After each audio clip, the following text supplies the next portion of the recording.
ജോലിക്കിടെ അക്രമിയുടെ കുത്തേറ്റു മരിച്ച ഡോക്ടർ വന്ദനാദാസിന്റെ പേരിലുള്ള ആശുപത്രിയുടെ പ്രവർത്തനം തുടങ്ങി. കടുത്തുരുത്തി മധുരവേലിയിലുള്ള ആശുപത്രിയുടെ ഉദ്ഘാടനം മന്ത്രി വി.എൻ. വാസവൻ നിർവഹിച്ചു.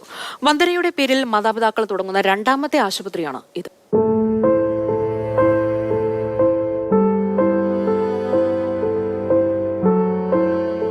ഓർമ്മകൾ മരിക്കുന്നില്ല. ആരുമില്ലാത്തവർക്ക് സൗജന്യമായി സേവനം ചെയ്യണമെന്നായിരുന്നു വന്ദനാദാസിന്റെ ആഗ്രഹം. വന്ദന ബാക്കി വെച്ച സ്വപ്നങ്ങൾക്ക് കുടുംബം നിറം നൽകുകയാണ്. വന്ദനാദാസിന്റെ പേരിൽ ആരംഭിച്ച രണ്ടാമത്തെ ആശുപത്രിയുടെ ഉദ്ഘാടനം മന്ത്രി വി.എൻ. വാസവൻ നിർവഹിച്ചു. മോൻസ് ജോസഫ് MLA അധ്യക്ഷനായിരുന്നു. കടുത്തുരുത്തി മധുരവേലിയിലാണ് ആശുപത്രി പ്രവർത്തിക്കുന്നത്. രാവിലെ 8 മണി മുതൽ വൈകുന്നേരം 7 മണി വരെയുള്ള സമയങ്ങളിൽ ഉള്ള ഒരു ട്രീറ്റ്മെൻറ്റാണ് ഉദ്ദേശിക്കുന്നത്. അതോടൊപ്പം തന്നെ DDRCയുടെ മെഡിക്കൽ ലാബ് ഇവിടെ ഫുള്ളായിട്ട് ഇവിടെ ഇൻസ്റ്റാൾ ചെയ്യുന്നുണ്ട്. അപ്പോൾ ഇവിടെ തന്നെ ലാബിൻ്റെ ചെക്കപ്പ് നടത്തിയിട്ട് അപ്പോൾ തന്നെ റിസൾട്ട് കൊടുക്കുന്ന സംവിധാനം ആലോചിച്ചിരിക്കുന്നത്.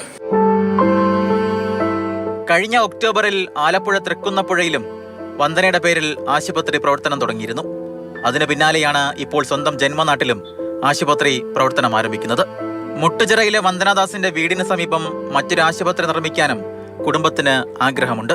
ഞങ്ങളൊരു ട്രസ്റ്റ് രൂപീകരിച്ചിട്ടുണ്ട്, doctor Vandana Das memorial trust.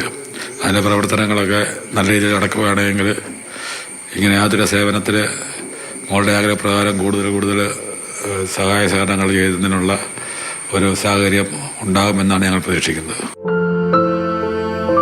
Kottarakkara taluk ആശുപത്രിയിൽ ഹൗസ് സർജനായി ജോലി ചെയ്യവേ പോലീസ് വൈദ്യ പരിശോധനയ്ക്ക് എത്തിച്ച സന്ദീപ് എന്ന അക്രമിയുടെ കുത്തേറ്റാണ് 2023 മെയ് 10 വന്ദനാദാസ് കൊല്ലപ്പെട്ടത്. മാതൃഭൂമി ന്യൂസ്, കോട്ടയം.